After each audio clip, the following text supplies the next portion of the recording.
People always ask me, did you design this? Did you have a plan? Did you like what Patrick Blanc does? He actually has a piece of paper and then he says, okay, certain plant has to be here, this certain plant has to be here, and then he gives it to some contractors and then they would plant it. But it wasn't planned. We just took the plants and we just put it in, and it just came naturally. Okay, this plant would look nice here, this plant would look nice there. It's just like art, you got a blank canvas and you start drawing, and that's what we did. What's great about this is a low-cost wall that you've done with your students. In any school, money is a problem, right? If you want to make something, budget is an issue. And what NParks was offering was they were going to give us 50% of the amount of any wall that we built.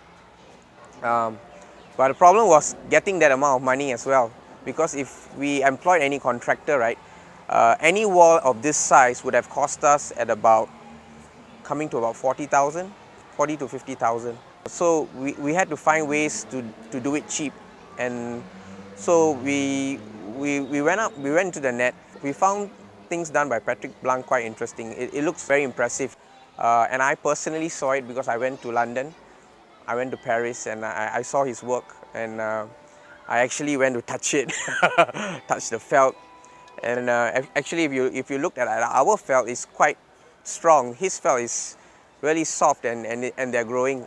We didn't take any risk. Our felt is quite robust. Then we made a prototype. There's a prototype at the back. We put it up and we let it grow for about 2-3 months. We saw it was working, and we decided, yeah, let's go ahead. We couldn't, of course, build the boards for this entire wall. That would take a lot of manpower, so we employed a contractor. So they fixed the boards up for us, and they stapled the PVC felt onto the boards for us. Then after, we went to the nursery, chose the plants that we wanted, brought them to school from the nursery, and then we put it up on our own. Yeah. All we needed was a very strong stapler. Yeah. You insert the plant? Insert the plant because you cut slots into the felt, and then you insert the plant in, and then you staple. Yeah, you staple around it so that the plant is in place. And the students did stapling? Yeah. Students help in stapling, depotting. Like I said, there's only 2 teachers, so you need a number of students to help you because it's very labor intensive.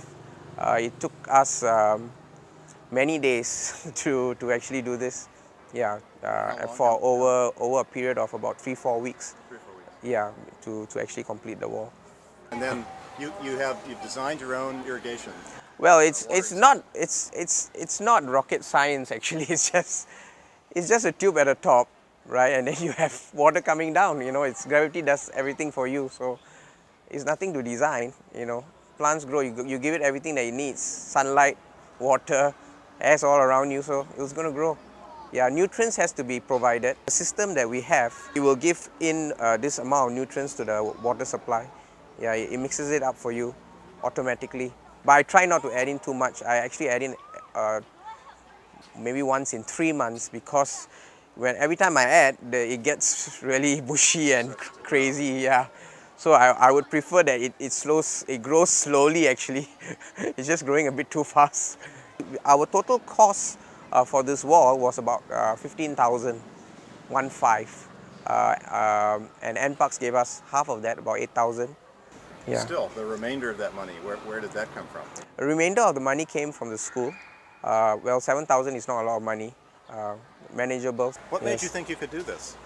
I don't know. You just decided? It's all inspiration actually. When I saw what Patrick Blanc did, Paris, and I saw how huge the wall was, and I thought, hey, it's possible to be done, and it's so simple, and I thought, hey, why not just try doing it, and I just went ahead and did it.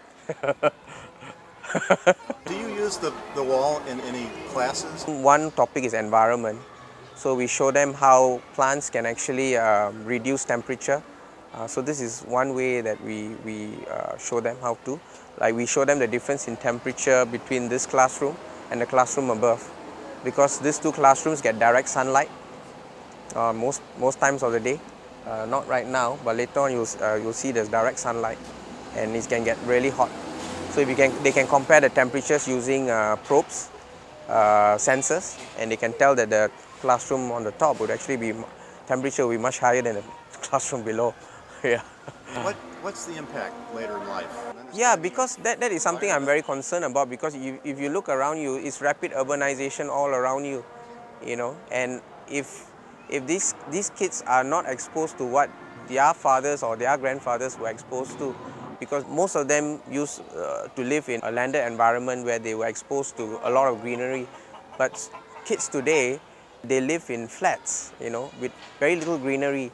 They're not exposed to this, and that's why we try to make our surrounding in the school, where they spend the most of their times, with this diversity of plants, so that they are aware that there's such beautiful things exist, and so that it doesn't die away. This generation of people who love plants doesn't die away, because loving plants is the most important thing that everyone has to do, because if you don't love plants, this is going to be the end of civilization.